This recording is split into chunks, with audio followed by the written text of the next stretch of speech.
acompañe en esta última jornada de este taller que hemos tenido, que sea Él el que esté con nosotros junto con Madre Caridad, que ella asista de modo muy especial a cada una de ustedes.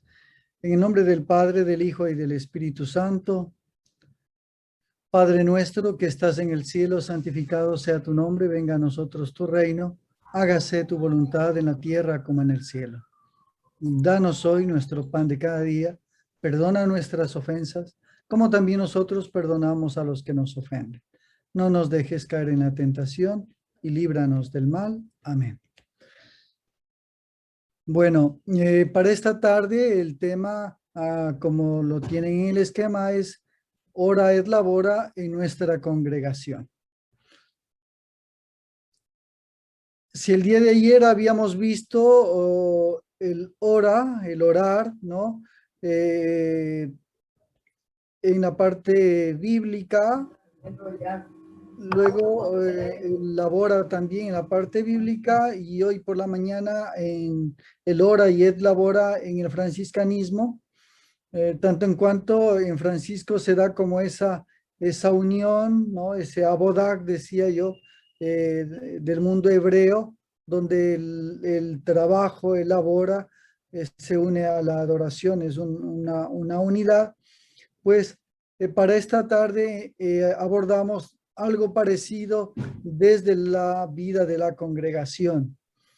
Lo unifico ya en la congregación porque llevo varias veces que he leído las constituciones de ustedes por los retiros que les he dado y alguna cosa más. Entonces, yo cada vez que los he leído, confirmo que esa unidad de oración y trabajo está manifiesta allí. Madre Caridad tiene plena conciencia de que eso es una unidad, no es una dicotomía. Y eso se manifiesta en las constituciones. Yo lo palpo mucho en las constituciones y voy a presentar textos, elementos que así lo confirman. Un punto de partida para hablar de las constituciones de ustedes, me refiero, me perdonan si yo hablo de nuestras constituciones, porque yo las he hecho mías, ¿no? También. Entonces, cuando diga mis o nuestras constituciones, pues ustedes saben que son las suyas, ¿no? Por formalidad canónica, el capítulo primero de las constituciones, esto ya no es solamente en las constituciones de la congregación, sino de otras congregaciones y órdenes religiosas. El capítulo primero contiene una estructura similar.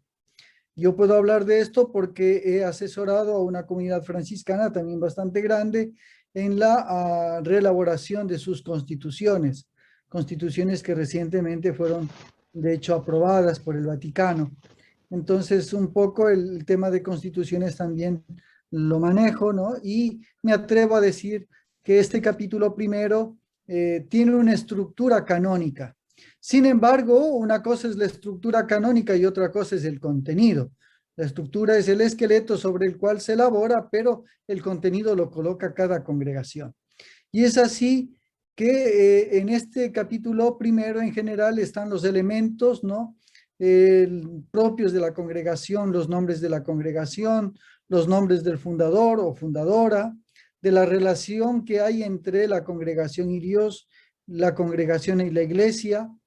La congregación presenta su identificación, expone los principios fundamentales que le caracterizan, como son carisma, identidad y opciones fundamentales. Esa es la estructura del capítulo primero, sea en cual sea las constituciones de la congregación que sea. Pues bien, refiriéndose a nuestras constituciones, en el artículo 4 de las constituciones se expone el carisma de la congregación, ¿sí? En el capítulo 5 se formula la identidad de la congregación y el artículo 6 señala las opciones. Así más o menos está estructurado. Repito, el capítulo 4 expone el carisma, el el artículo 4 expone el carisma, el artículo 5 expone la identidad y el artículo 6 expone las opciones y las actividades con las que se manifiesta el carisma y la identidad. Miremos un poquito en detalle. El artículo 4 se habla del carisma de la congregación y dice, nuestro carisma es vivir y anunciar el evangelio. Vivir y anunciar el evangelio. Si ponemos allí atención, diríamos vivir y anunciar, eso corresponde al trabajo, ¿no? Vivir y anunciar, correspondería al trabajo. Como hermanas menores en permanente disponibilidad a la voluntad de Dios. Al hablar de disponibilidad a la voluntad de Dios, ya se está insinuando la oración. ¿Por qué? Porque no se puede realizar un trabajo si no hay una disponibilidad a la voluntad de Dios. Insertas, continúa el texto, insertas en el mundo de los pobres y vuelve a hablar del trabajo. Es decir, trabajo, oración, trabajo. ¿Cómo la oración está en el centro? Es como el corazón del trabajo propiamente dicho, ¿no? Aquí yo percibo esta unidad, lo que yo siempre vengo repitiendo, el abodá hebreo, ¿no? La unidad de trabajo y adoración. No aparece allí una dicotomía, sino más bien aparece una unidad muy compacta, muy compacta. En el artículo 5 se formula la identidad, decíamos, de la congregación. Dice el texto, vivir el amor a Dios y amor al prójimo según el evangelio. Volvemos nuevamente, ¿no? Vivir el amor a Dios y el amor al prójimo según el evangelio. Volvemos al tema del trabajo. Y continúa el texto, en castidad, pobreza y obediencia. A ejemplo de San Francisco de Asís, siguiendo a Cristo humilde y crucificado, en constante actitud de conversión. Esto ya es una referencia directa a la oración. Animadas por el espíritu de contemplación, otro elemento de la oración. Pobreza y humildad. Aquí pobreza y humildad son actitudes propias del trabajo, pero como también hemos visto al hablar de Francisco, también de la oración. Pobreza y humildad desde Francisco corresponde al trabajo y a la oración. No tenemos que olvidarnos, y yo al menos cuando yo leo las constituciones, no tengo que olvidarme que estas constituciones fueron elaboradas desde el querer transmitir lo que las hermanas ya viven. Más que un texto legislativo, es un texto descriptivo. Se describe lo que ya las hermanas están viviendo.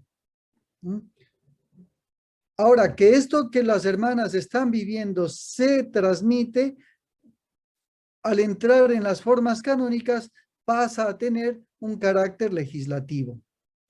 Pero fundamentalmente es un texto descriptivo. Se describe lo que sus hermanas primeras vivieron. Eso se está describiendo, ¿no? Y es interesante cómo desde los orígenes de la vida de las hermanas hay esta unidad muy compacta entre trabajo y oración. Tampoco tengo que olvidarme que cada vez que leo las constituciones, estoy leyendo aquello que surge también del corazón de Madre Caridad. Y Madre Caridad es, diríamos, franciscana hasta los tuétanos, ¿no? Es franciscana en su raíz, en su esencia, en su médula.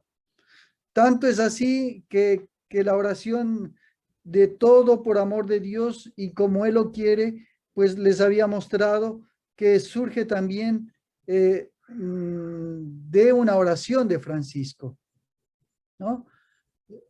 Que es asumido por ella, es asimilado por ella y lo lleva en su vida como una constante, como ustedes también la llevan constantemente, ¿no? Como una frase emblemática que les identifica. y que está hablando de lo que ustedes quieren, de lo que ustedes buscan. El artículo 6 continuó. El artículo 6 señala la vivencia de esta identidad. Es decir, cómo se manifiesta en opciones y en actividades concretas.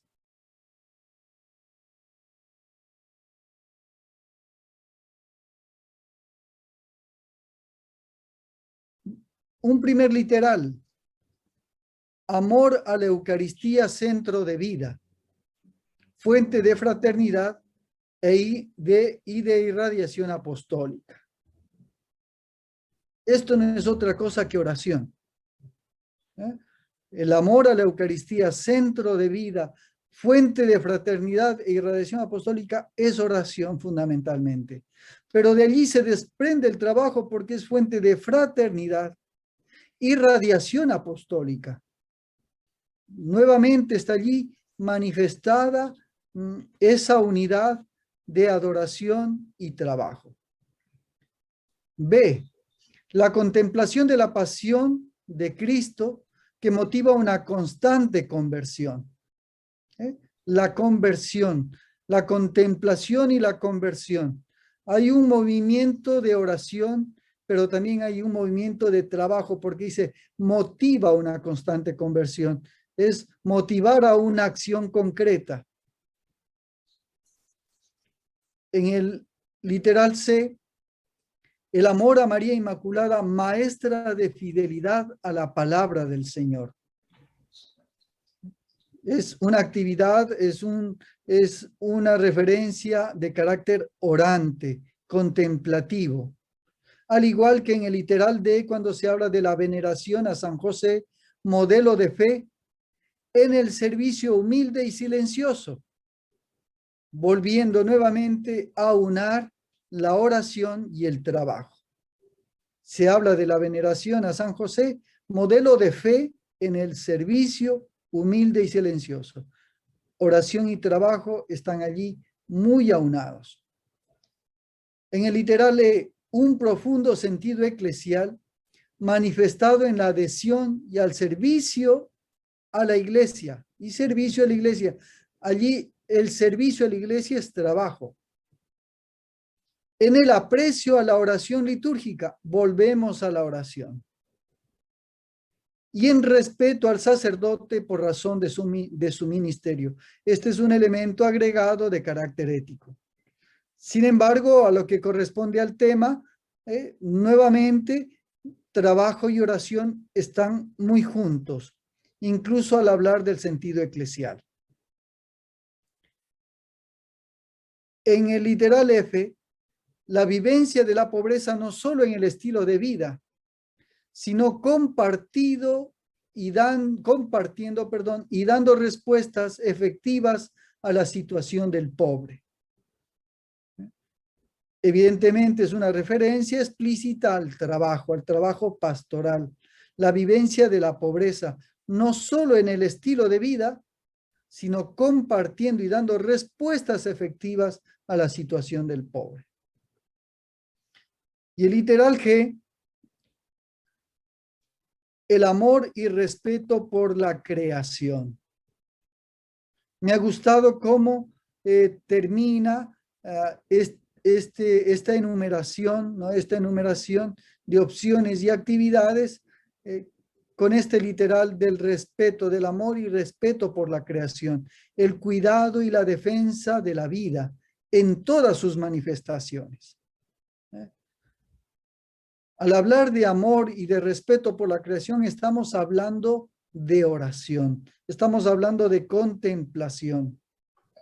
Cuando hablamos del cuidado y defensa de la vida, estamos hablando de trabajo. Nuevamente, una unidad perfecta de trabajo y oración. En el artículo 7, seguimos en el capítulo 1, el artículo 7 expone en términos generales los campos o ámbitos en los que se da testimonio de la experiencia de Dios desde el carisma, la identidad y de las opciones antes ya señaladas. Estos ámbitos pastorales son la educativa, la misionera, y la social. Aunque estos ámbitos tienen un carácter práctico, ¿sí? Uno las escucha y dice, esto es algo práctico. Sin embargo, en ellos su matriz profunda está en la oración. Son ámbitos prácticos, pero que tienen en su matriz la oración. Aquí me surge, por ejemplo, preguntar, ¿no? Y que le preguntemos al pueblo, ¿qué quieren ver de nosotros? ¿Nos quieren ver profesores? ¿Nos quieren ver secretarios? ¿Nos quieren ver rectores? ¿Nos quieren ver funcionarios? ¿Qué es lo que la gente quiere ver en nosotros? Que sin excluir estos servicios, que incluso pueden ser necesarios, pero el pueblo nos exige ser hombres y mujeres de oración. El pueblo nos exige ser hombres y mujeres de Dios. El pueblo nos exige ser hombres y mujeres de experiencia de Dios, que contagia a este mundo desesperado y desesperanzado. Y en cada una de estas actividades concretas, ámbitos concretos, la educativa, la misionera, la social, ¿no? Allí es donde nosotros tenemos una misión mucho más importante que la ejecutiva o la administrativa. El ser hombres de experiencia de Dios. Nos quieren ver felices, y el Papa Francisco lo ha insistido varias veces al referirse a la vida religiosa consagrada, ¿no? La gente nos quiere felices. ¿Por qué? Porque viéndonos felices, ellos descubren también una experiencia de Dios de felicidad. El pueblo también quiere que les hagamos felices, en otras palabras. Hay una experiencia de Dios que debe llevarnos a motivar y no a desmotivar. Y en este contexto de pandemia, ¿verdad? Por ejemplo, ¿qué es lo que el pueblo quiere ver de nosotros? ¿Qué necesita ver de nosotros? ¿Necesita ver nuestras caras de amargura, de sufrimiento, de tristeza? ¿O quiere vernos religiosos resilientes que nos levantamos a pesar de nuestras enfermedades, de nuestros achaques, de nuestros problemas, de nuestras circunstancias, que podemos sonreír y hacerle sonreír también? ¿Y por qué lo hacemos? No porque seamos payasos, sino porque hay una experiencia de Dios que la contagiamos, simple y llanamente. El artículo 8 expone cómo la espiritualidad y misión se encarna en el mundo laical y desarrolla el tema de Miframi. En algún momento alguna hermana me pidió alguna charla para Miframi, ¿no? Y abordaba algunos temas también para mí muy bonitos. Y yo digo, Miframi es el resultado, o debería ser el resultado inmediato de nuestro testimonio. Laicos que se dejan contagiar. Laicos que se dejan impactar.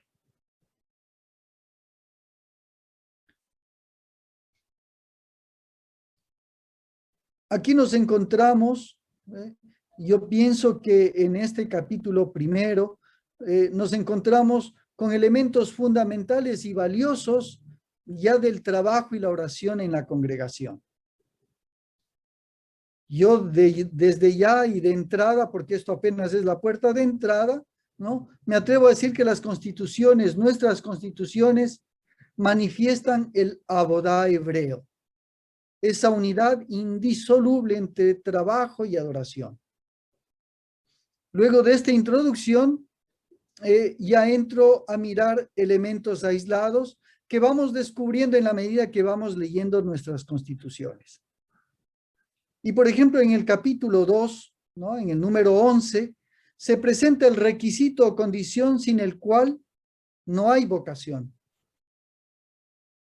Condición sine qua non, se diría, ¿no? En latín. Condición sin la cual no hay una vocación. Y la condición sin la cual no hay una vocación es la profunda experiencia de Dios. Esa experiencia de Dios que motiva la decisión de pertenecerle por entero. convirtiendo la existencia en un servicio continuo a Él y a los hermanos. Esta experiencia de Dios que se exige a quien quiere formar parte de la congregación es una experiencia que nuevamente vuelve a unar oración y trabajo, porque es pertenecerle, ¿no? Y para ponerse al servicio continuo de Él, de los hermanos en la iglesia. Así, la experiencia de Dios es una exigencia al iniciar este camino vocacional formativo. Y esto me lleva también a otra pregunta, ¿no? Me lleva a otra pregunta.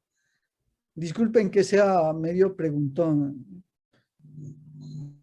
Si en la formación inicial se nos exigió justificar nuestra vocación con una experiencia de Dios o con experiencia de Dios, luego de los votos perpetuos, nosotras conversamos y compartimos fraternalmente nuestra experiencia de Dios.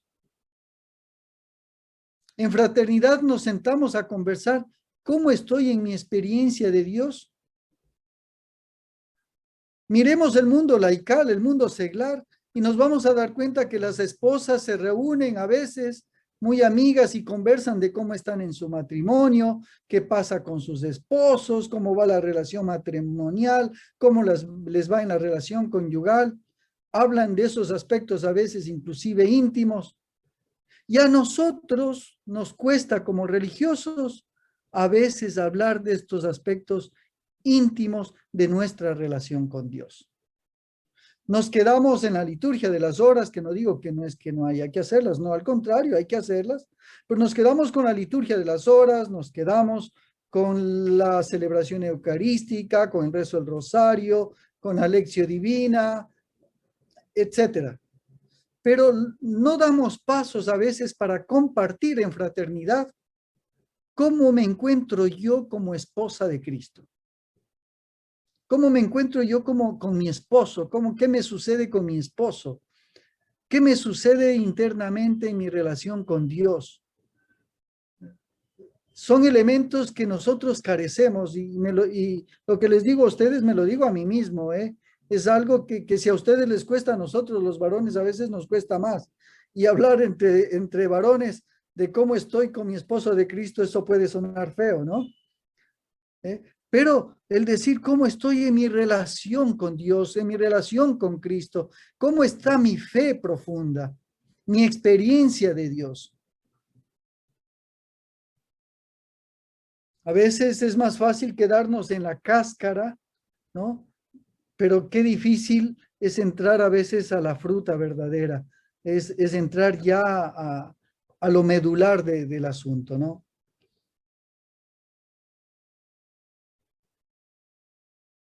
Y esta experiencia de Dios está incluso como principio de la formación que se manifiesta en el número 13. En el número 16 se presenta a la pastoral vocacional como un trabajo, donde cada hermana aporta con su testimonio y experiencia de Dios. Qué bonito que lo hayan colocado esto al hablar de la pastoral vocacional, ¿no? Que los hermanos y hermanas que están dedicados a la pastoral vocacional tengan conciencia de que allí está en juego su experiencia de Dios y su testimonio, su trabajo y su oración.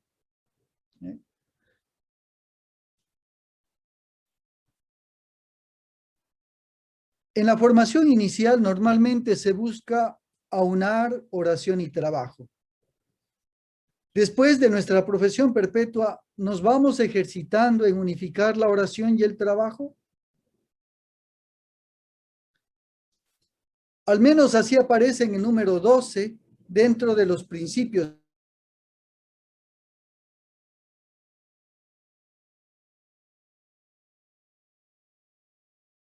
Se coloca que la novicia conozca más plenamente la vocación divina, ¿no? Eso implica, por lo tanto, experiencia de Dios. Eso implica oración, eso implica trabajo en su unidad.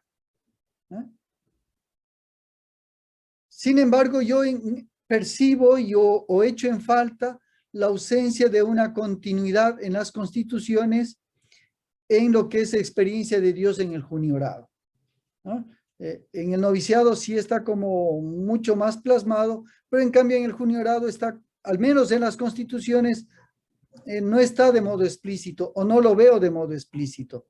Aparece sí implícito en el número 46, ¿no? En los literales A y B, al momento de presentar las finalidades específicas de esa etapa. Ahora, como bien sabemos, una cosa son las constituciones y otra cosa ya son pues los documentos que ustedes manejan al interno, como los planes formativos. Eso yo estoy seguro que allí sí se está manifestando, ¿no? Pero en este momento me atrevo a hablar de las constituciones. Sin embargo, para la profesión perpetua, en el número 49, en el literal B, se coloca como requerimiento que haya crecido y profundizado en el conocimiento y adhesión a la persona de Jesucristo y su reino, volviéndole a dar espacio a la oración, volviéndole a dar espacio a la experiencia de Dios. Cuando se trata sobre la formación permanente, tampoco se trata de modo explícito la experiencia de Dios. Ese es otro elemento que también lo percibo, ¿no? Al hablar de formación permanente, tampoco hay algo explícito sobre la experiencia de Dios. Aparece como entre líneas cuando se dice en el número 52, la formación permanente es un esfuerzo continuo e irrenunciable, personal y comunitario, para afianzar el acuerdo con los signos de los tiempos, nuestra consagración, misión. Y allí tiene un doble propósito: lograr la plenitud como personas y compartir los dones recibidos de Dios en el servicio de la iglesia. Yo aquí percibo, ¿no? Entre líneas, repito, que se está hablando de esa unificación entre oración y trabajo.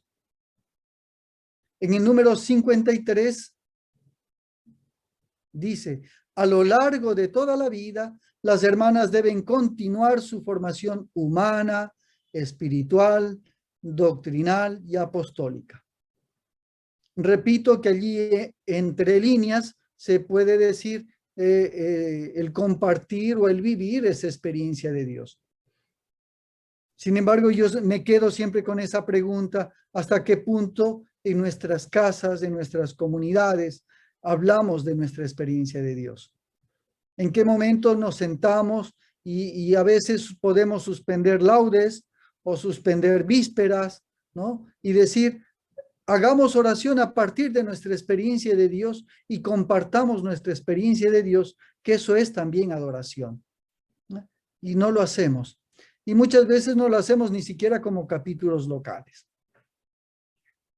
En el capítulo 3, sobre la consagración religiosa, se exponen los elementos de la congregación comunes con la vida religiosa consagrada y condensada en la fórmula de la profesión.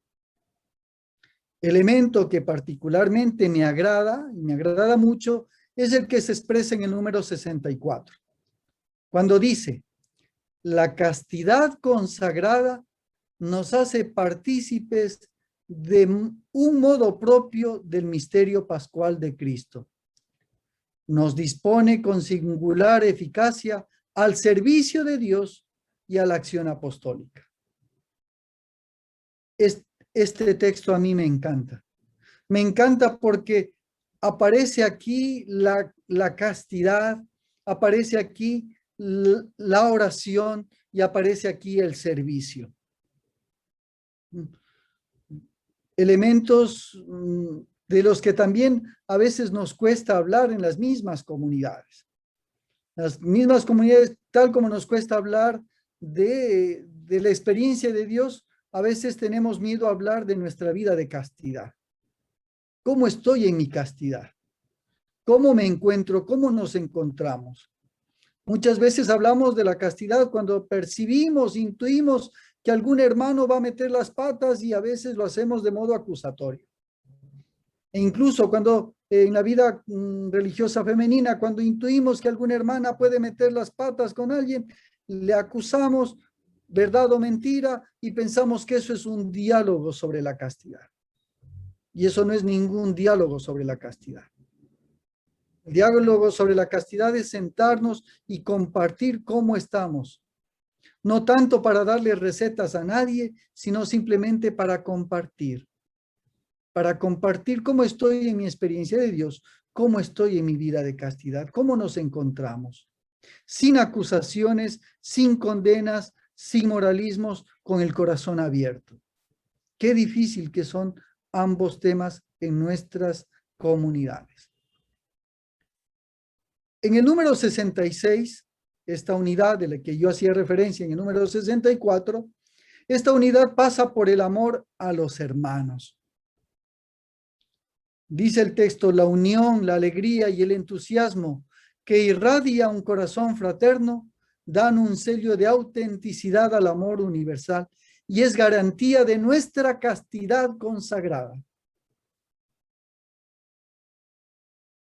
Son textos hermosos, me perdonan, pero yo estoy fascinado con estos textos.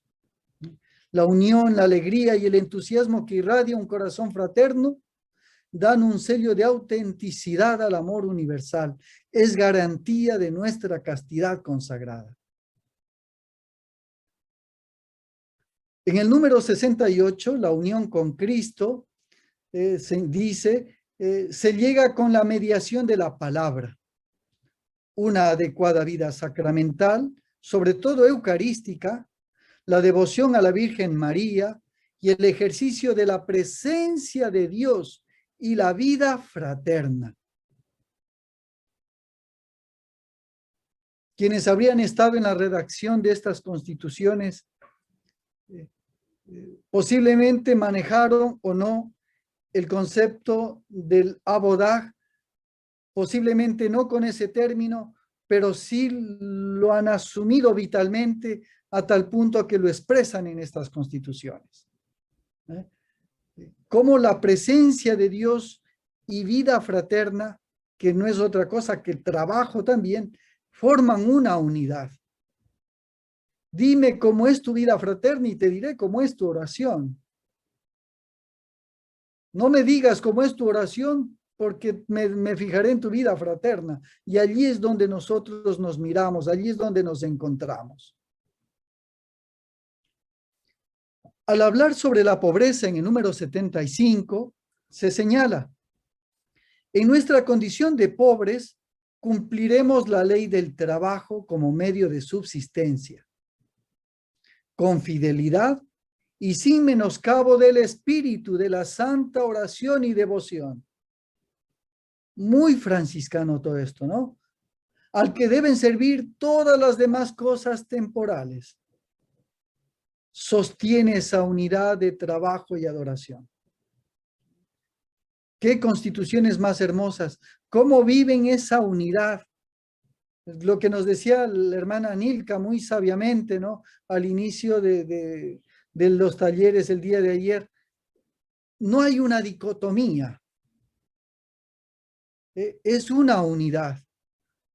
Y cuando vivimos en unidad, hemos madurado o estamos madurando. Estamos en ese proceso de conversión. Cuando se trata sobre la obediencia, me refiero al título 3, capítulo 3, ¿no? Los dos primeros números del 80 y 81 son para mí claves de lectura importantes también en el tema del trabajo y de la oración. En el número 80, ¿no? El consejo evangélico de obediencia vivido en fe nos identifica con Cristo que vino a cumplir la voluntad del Padre y se hizo obediente hasta la muerte y una muerte de cruz. Esto es contemplación. Esto es oración. Y en el número 81, autoridad y obediencia están al servicio del bien común. como dos aspectos complementarios de una misma participación en la oblación de Cristo. Él no vino a ser servido, sino a servir. Esto es trabajo. Se observa nuevamente para mí esta unidad de trabajo y oración. Y lo que me encanta en este texto también, ¿no? Cómo autoridad y obediencia están al servicio del bien común. No es a la inversa. El bien común está al servicio de la autoridad. No. Es la autoridad, es el guardián, es la hermana superiora, la que está al servicio de su comunidad, de sus hermanas. Y ese estar al servicio de las hermanas no es la autoridad por la autoridad, sino es cómo se puede participar, cómo podemos ser complementarios, dice el texto, ¿no? Como aspectos complementarios de una misma participación. Continúa con el número 85, ¿no? En espíritu de obediencia y de diálogo con la superiora, las hermanas se acercarán a ella con confianza y le manifestarán sus necesidades. Oiga, esto en la práctica a veces qué difícil que es. Porque hay hermanos y hermanas que pasan necesidades y tienen miedo a acercarse al superior o a la superiora para decirle necesito esto. Oiga, estoy con este aparato que es prestado, no tengo uno propio. ¿En qué momento? Tienen miedo, tienen recelo. ¿Por qué? Porque tienen miedo de que la autoridad les diga simple y llanamente no, y posiblemente con un no de enojo, incluso con un no justificado, ¿no? Justificado desde el evangelio, desde la pobreza, etc. El diálogo confiado, la confianza.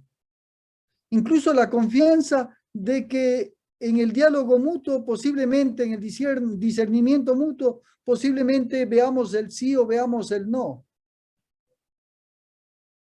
Pero el reto de llegar a un discernimiento mutuo, muchas veces no se llega. El discernimiento no es mutuo, el discernimiento se queda simplemente en el discernimiento del ecónomo, de la ecónoma, o en el discernimiento del superior o de la superiora. Qué difícil crear comunidades de diálogo, de concertación, de confianza, de búsqueda de la verdad en armonía. En el capítulo 4, numeral 1, se indica la actividad económica administrativa de nuestra congregación está subordinada al fin sobrenatural de la vida religiosa. Si recordamos, oikos, nomos, casa, nomos, las cosas de la casa, economía, el bien, el patrimonio de la casa, ¿no? Y aquí la actividad económica administrativa de nuestra congregación está subordinada al fin sobrenatural de la vida religiosa, a nuestra misión evangelizadora y a las leyes de la iglesia. Una buena administración es uno de los deberes que nos exige la pobreza. Requiere esmerado cuidado de los bienes de la comunidad, lealtad y rectitud de parte de las hermanas encargadas. ¿Cómo lo económico está subordinado al fin sobrenatural? ¿No? Cuando hablamos de lo económico, estamos hablando del trabajo. Cuando hablamos de subordinado al fin sobrenatural, estamos hablando también de oración. Allí hay una complementariedad entre ambas realidades. En el capítulo 5, que está dedicado a la vida de oración y penitencia, el número 96 señala que la vida de las hermanas es una vida de oración permanente. La vida de las hermanas es una vida de oración permanente, de comunicación con Dios Y eso se realiza en lo concreto de la realidad histórica. Se manifiesta en la palabra y en la creación. Oiga, si este número fuera verdad, hermanas, invíteme a vivir con ustedes porque me imagino que eso sería un paraíso. La vida de las hermanas es una vida de oración permanente. Es decir, todo lo que vamos haciendo en lo cotidiano es una oración.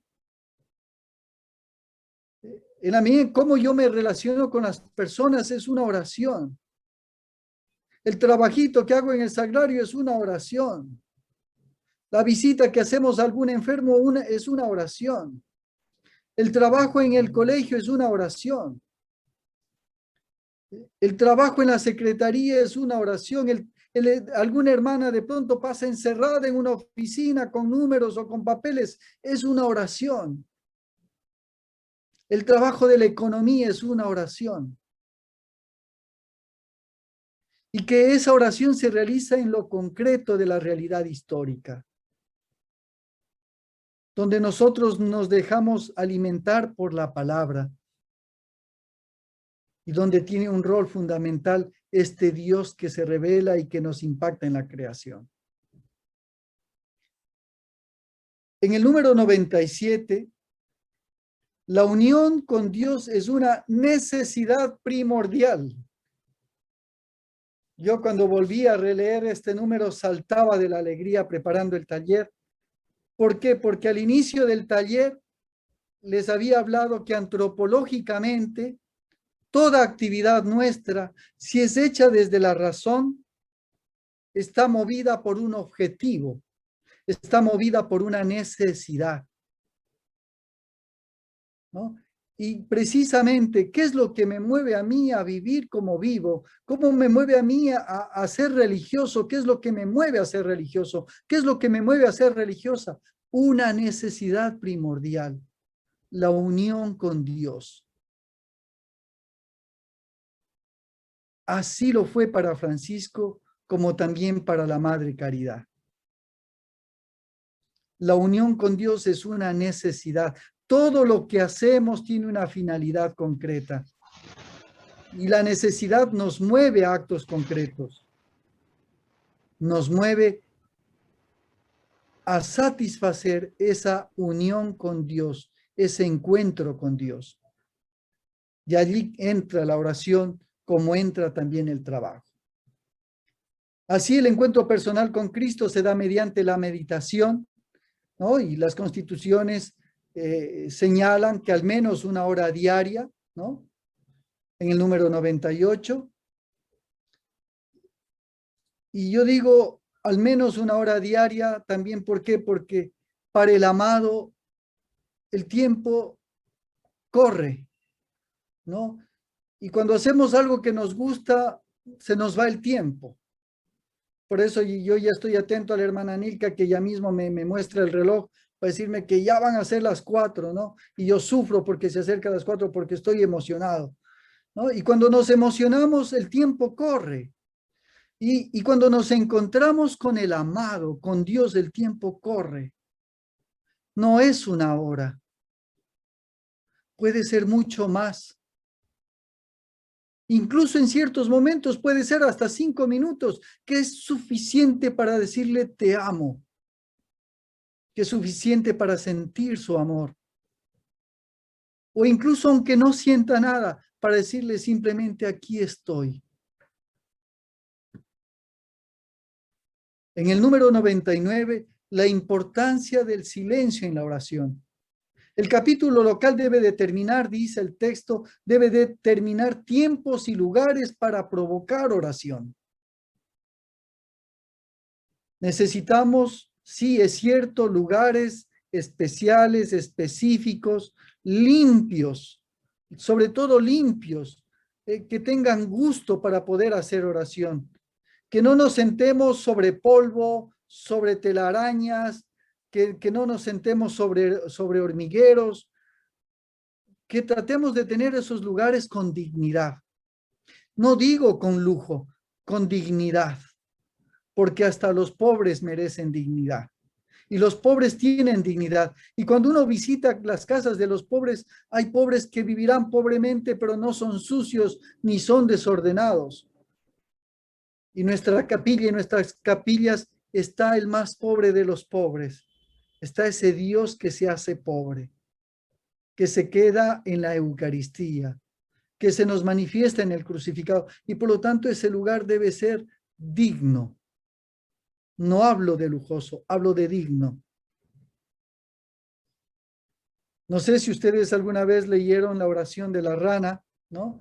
Y en la oración de la rana, pues el discípulo se queja con el maestro: maestro, no puedo hacer oración porque hay una rana que está que croa, croa, croa, croa y no me deja concentrar, ¿no? Y el maestro le dice al discípulo que él tiene que aprender a hacer oración incluso a través del canto de la rana, que la rana está cantando posiblemente lo que él no tiene todavía la capacidad de cantarle al Altísimo. Valernos también de tantas realidades que están en nuestro entorno, para alabarle al Señor incluso en medio del ruido.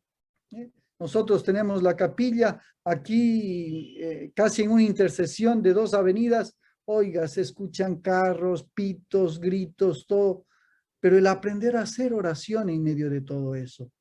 Y si encontramos un lugar mucho más silencioso, etcétera, mejor todavía. En el número 100, el centro de la vida de la comunidad debe ser la Eucaristía. Y señalan las constituciones que deben ser diarias. Como diaria debe ser la liturgia de las horas, en el número 101, y la lectura espiritual meditada. En el número 103, María Inmaculada es modelo de contemplación y entrega incondicional al plan salvífico. Si meditamos todo esto, María Inmaculada es modelo de contemplación, allí está la oración. Entrega incondicional al plan salvífico, eso es actividad, eso es participación de una actividad, eso es trabajo. Oración y trabajo en la Virgen María se encuentran igualmente, se encuentran aunadas. Y continúa el texto: ¿a quién se le debe veneración y la meditación del rosario? Me llama la atención que se coloque la meditación del rosario. Me gusta mucho esta expresión, porque no coloca el rezo del Santo Rosario, ¿no? Porque rezar es repetir. Aquí las constituciones lo colocan tan bien, ¿no? La meditación del rosario. Me encanta. El número 104 dice: trata sobre la veneración a San José e invita a imitarlo.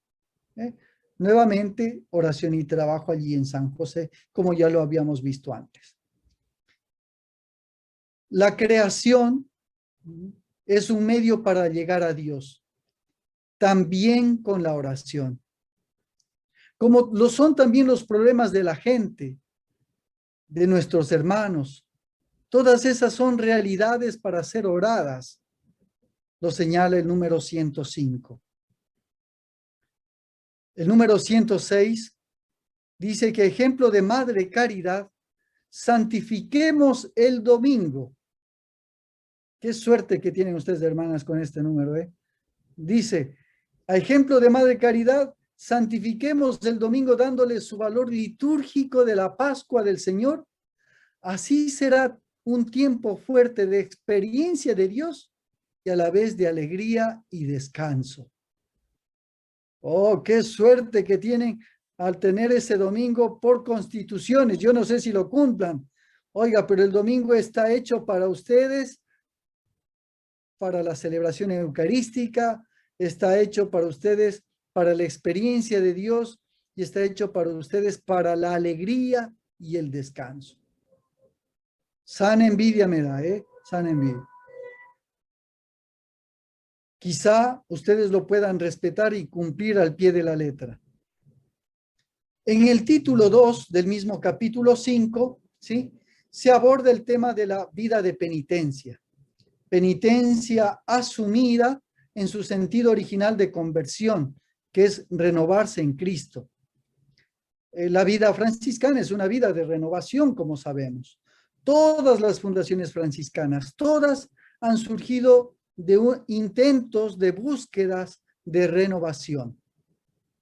La vida capuchina surgió por la renovación, la vida observante, la línea observante nació por renovación, y cada una de las congregaciones, institutos franciscanos surgen por ese afán de renovación. En el número 110, esta vida de penitencia nos lleva a reconocernos frágiles, que requerimos de la reconciliación sacramental y vital con Dios y los hermanos. La vida de penitencia requiere la reconciliación, ese reconocimiento de nuestra fragilidad.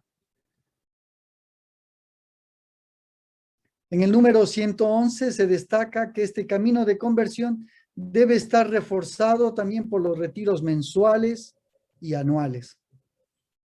El capítulo 6 trata sobre la fraternidad, ¿no? Capítulo muy rico, muy delicioso en distintos aspectos. La vida fraterna, la vida de fraternidad, significa vivir evangélicamente en comunión con Cristo, desde el don del Espíritu y en cumplimiento de una misión específica. Nuevamente vuelve a unar oración y adoración y trabajo, ¿no?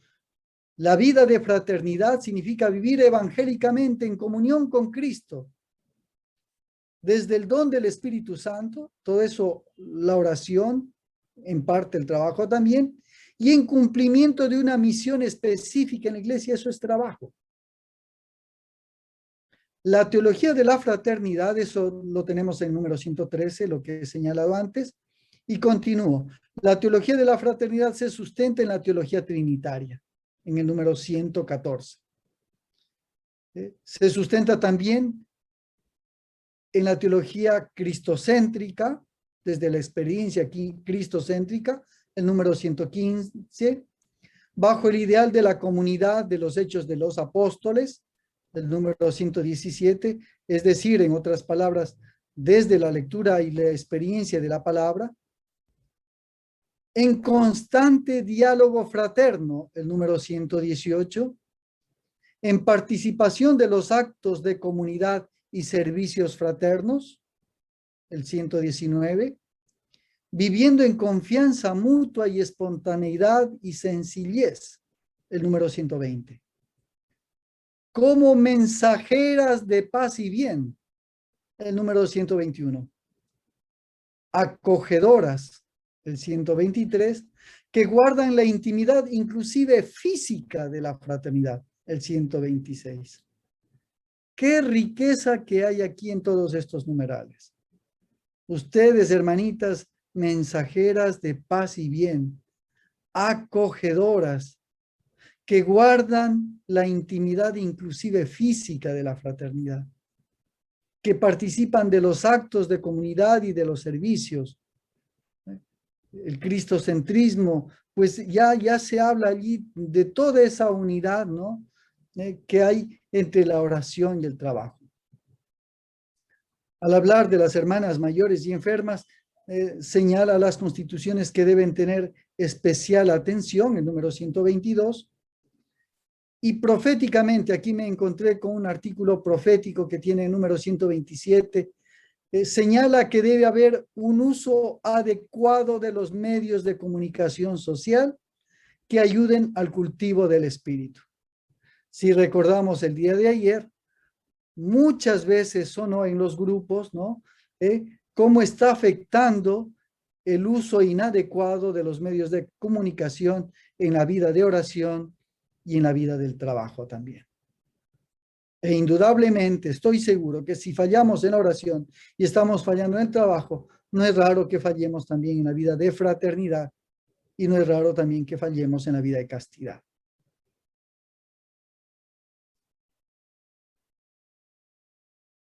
El capítulo 7 está dedicado a la vida apostólica, ¿no? Y dice el número 129, lo leo literalmente: debemos entregarnos al servicio de esta misión con el testimonio de nuestra vida, con la oración y con el desempeño de las tareas apostólicas según el carisma de la congregación.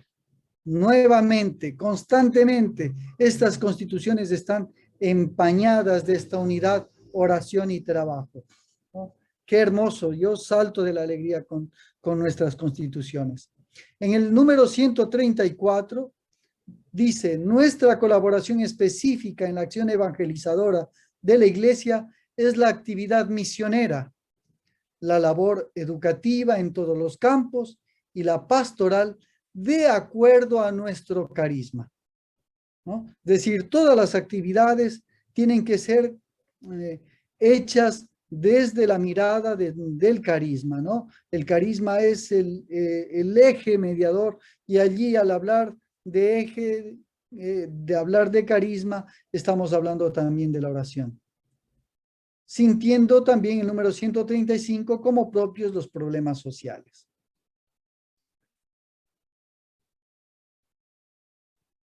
Siguiendo y como soy obediente, para que vean que soy obediente, y la hermana Nilka vea que soy obediente, son las 4 en punto.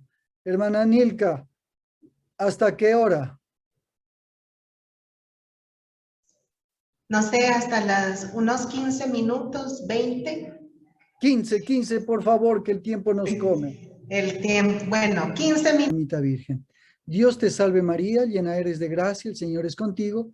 Bendita eres entre todas las mujeres y bendito es el fruto de tu vientre, Jesús.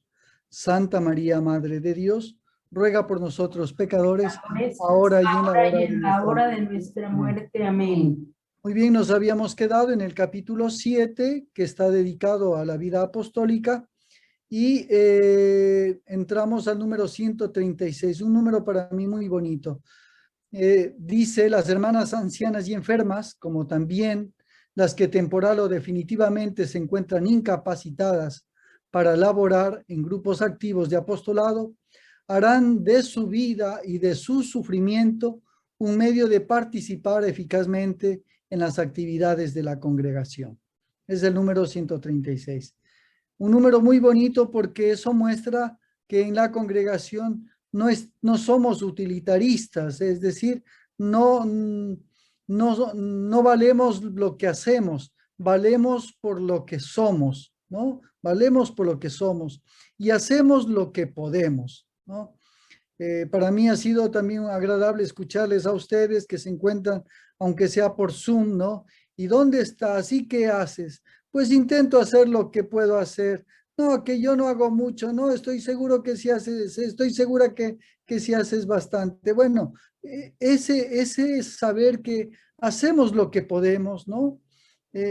Yo creo que eso es bonito, y que incluso nuestros hermanos y nuestras hermanas ancianas, desde su cama, desde sus dolores, desde sus enfermedades, desde sus padecimientos, están aportando también, ¿no?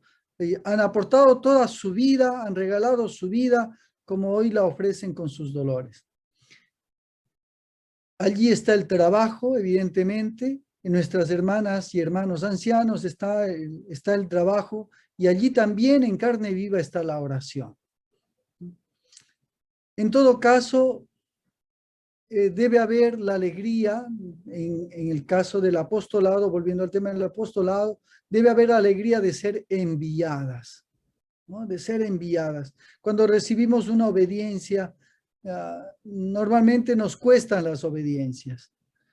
Y la hermana Nilka, como las hermanas provinciales, saben lo difícil que es hacer las tablas, distribuir las fraternidades, porque a ver si esta se lleva con este otra, a ver si a esta le gustaría el frío, a ver si a esta le gusta el calor, a ver que esta se enferma por la humedad, que a ella no le gusta la altura, que ella ya está encariñada con el colegio y no quiere salir del colegio, que ella lleva no sé cuántos años y se cree la matrona del colegio y no quiere salir por nada del mundo. Qué difícil es elaborar las comunidades, ¿no? Y el sentir que el envío que me hacen,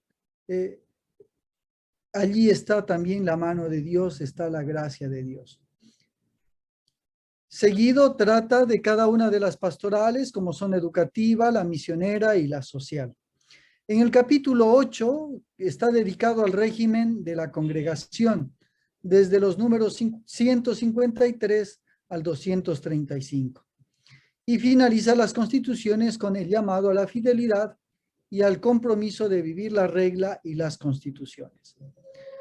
Así he hecho una especie de recorrido, ¿no?, por las constituciones, abordando aquellos números que hablan sobre el trabajo y la oración y constatando aquello que yo había señalado al inicio, cómo las constituciones, nuestras constituciones, aunan trabajo y oración. Ese abodag, ¿no?, hebreo de adoración y trabajo está allí muy manifiesto en estas constituciones. Quiero que para este taller, yo sé que lo que he abordado en esta tarde es mucho material, sí, es mucho material. Sin embargo, yo quisiera que tomasen elementos del día de ayer, del día de hoy por la mañana, también de sus propias constituciones y sobre todo del proceso en el que se encuentra la congregación.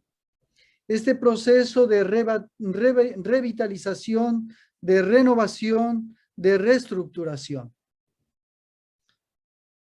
Y recordar que en este proceso Dios se manifiesta de muchos modos, ¿no? Las constituciones, repito, la podemos ver como una tabla, la tabla de la ley, ¿no? Las normas, ¿no? Creo que ustedes se encuentran en el tercer escenario, que son las tablas de la ley, no sé, me parece, ¿no? No sé, Madre Nilka, si va por ahí la cosa, ¿verdad? Pues, ¿cómo podemos mirar las tablas de la ley? Igual que a las constituciones. Las constituciones se pueden convertir en nosotros un conjunto de normas, pero las constituciones también se pueden convertir en esa lectura hermosa de aquello que han vivido las primeras hermanas y de lo que han vivido estas hermanas y que nos transmiten y que nos heredan y que nosotros también o nosotros estamos llamadas a responder también con nuestra propia vida. Más que unas normas a cumplir, es una vida de por medio. Lo que han vivido las hermanas y lo que nosotras estamos viviendo. Las tablas de la ley pueden ser asumidas igualmente, un conjunto de normas frío, seco, como también ese don de Dios que hace que el pueblo de Dios se organice y sienta la necesidad de vivir en comunidad y de vivir como pueblo de Dios. Y de allí, independientemente de lo histórico o no histórico, de que la ley llegó por medio de Moisés en una piedra ahí labrada o lo que sea, independientemente de lo histórico o no del acontecimiento, lo importante es que el pueblo de Dios asume su vida, su historia, y quiere vivir en comunidad, y quiere vivir la experiencia de Dios en comunidad. Igual las constituciones son este espacio de vivencia en fraternidad de la experiencia de Dios. Y una experiencia de Dios donde trabajo y oración están totalmente unidos. La invitación para este trabajo de la tarde, tal como les había colocado en el plan, ¿no?